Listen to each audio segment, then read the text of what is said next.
No, he's fine. What's up, Archie? Smells like fish, huh?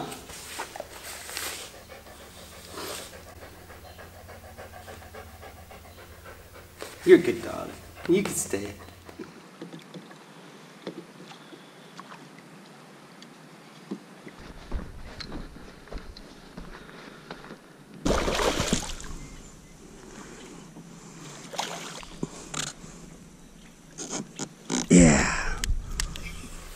What's going on, everybody? It's Chris from Out West with Chris, and today I wanted to chat with you about this net. This is a net that I picked up about 2 months ago. The cover on it says Mad Bite. That's kind of a family brand of KastKing. So it's a KastKing Mad Bite folding landing net. One thing I like about it is it comes with this little carrying case, this cover, which makes storage really nice and easy.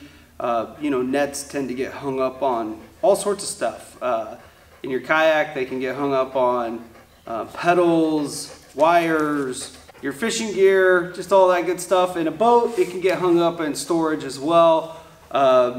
So it's kind of a nice little feature. Now, when I go out of my kayak, I don't have it in its case. It is unloaded, unzipped, and ready to rock and roll. So let's just go ahead and take a look at it and go over some of the features and show you kind of what this net is all about. One of the things you'll notice right off the bat is that the net is a rubberized net. For me, that's a big deal. If you fish for a lot of trout and you do catch and release, or any fish for that matter, you're going to want to do your best to protect the fish's slime coat. If you're using a standard net that has a standard netting on it, that's the little thin rope, basically the braided rope that's not rubberized, that can actually take the slime coat off of a fish. And when you go release it, that protective barrier for the fish is you know, kind of smeared off and it's on your net now. So using a rubberized net is a good thing. The other benefit of a rubberized net is it's harder, it's still possible, but it's harder for hooks to get into the net itself, into that little thread or that little tiny rope, and for your barb to pass through, and then you got to pull it out. It's just a pain in the butt. Now your hooks can still get hung up on this type of netting, but it's a little bit easier to get them loose, and it's a little bit less frequent. The main thing though for a rubberized net is to protect the fish actually. So it's a good thing, I like it. As you can see, it folds open and then it locks into place. And this is the larger of the two. There's two options. This is the 24-inch hoop and then there's a 20-inch hoop. So one's the smaller one and then this is the larger one. I opt for the larger one because occasionally I catch a big fish.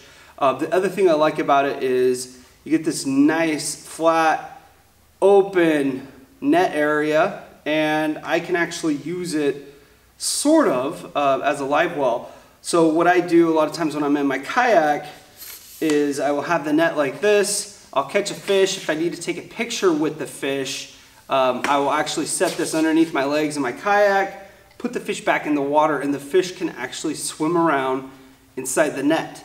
I don't have to worry about holding that fish, putting it on a leash, you know, any of that type of stuff. I can just put it right back into the water.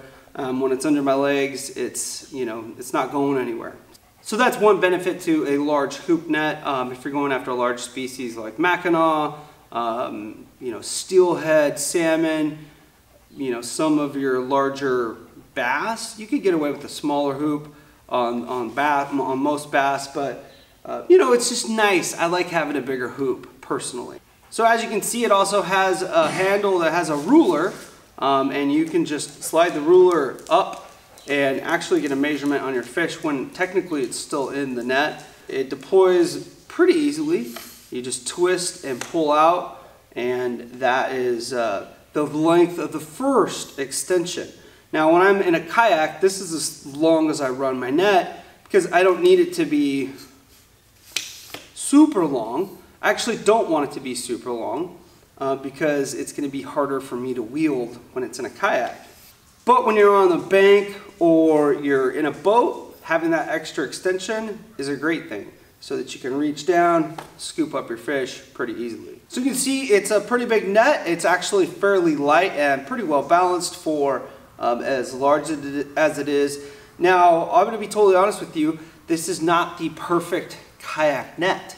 There are a lot of nets that are out on the market specifically for kayaking that store folded up, and then you can deploy them with the flick of a wrist, catch your fish, do what you need to do with the fish, put the fish away, put it back under your seat, or store it somewhere, fold it up. And for kayak fishing, space is a big deal. Now for me, I always go with a larger net and one that is sort of fixed like this. A lot of times I'll put it in my rod holder, typically off to my right. Sometimes I'll lay it on the deck, on the bow in front of me, and usually it stays out of the way. It's no big deal. I've used this net on my kayak quite a bit, but the thing I like the most about this net isn't the rubberized coating. It's not you know, how small it stores. It's kind of just how versatile it is. So I went fishing with my dad in his boat this past week a couple times, and we used a couple different nets. This didn't get a lot of use, but it was nice to have on the boat because you can extend it out, get that extra reach on it, and it also folds up super small and stores super small. So you don't have this huge net that's just hanging out, taking up a lot of space, or sitting in a rod holder that you're casting into or something like that. You can just fold it right up.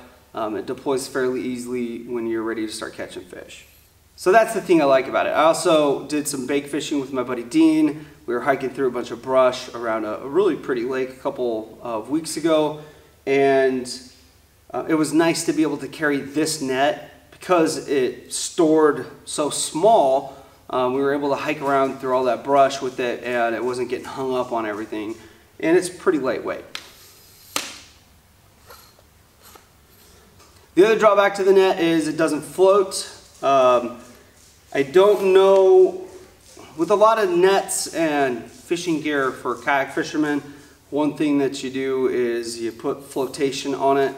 Flotation, you know, putting a noodle or something like that around this so that it floats isn't really going to work just because of how this stores. So that's kind of a downside to this net. Now it doesn't sink super fast if you're dropping it in the water, which I've done. You know, you should be able to reach down and pick it back up. It's not going to sink like a rock or anything like that. So keep that in mind.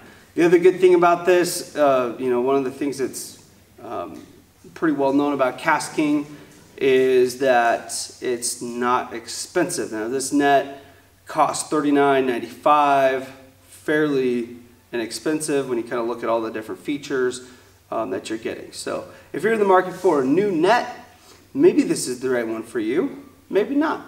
But definitely something to look into, to check out, and to give some thought. Both the small one and the large one are in that $40 range, so definitely look into it. Well, that's going to wrap it up for me. This is the KastKing Mad Bite folding landing net, and by folding I mean this part folds up, this stuff extends. So if you have any questions or comments, leave them in the comment section down below. Thank you guys as always for watching. If you like the video, hit that thumbs up button. If you're new to the channel, check out some of the other videos up on the screen. Thank you guys for watching. Thanks for getting out west with Chris. I think it's, for $40, that's a heck of a net.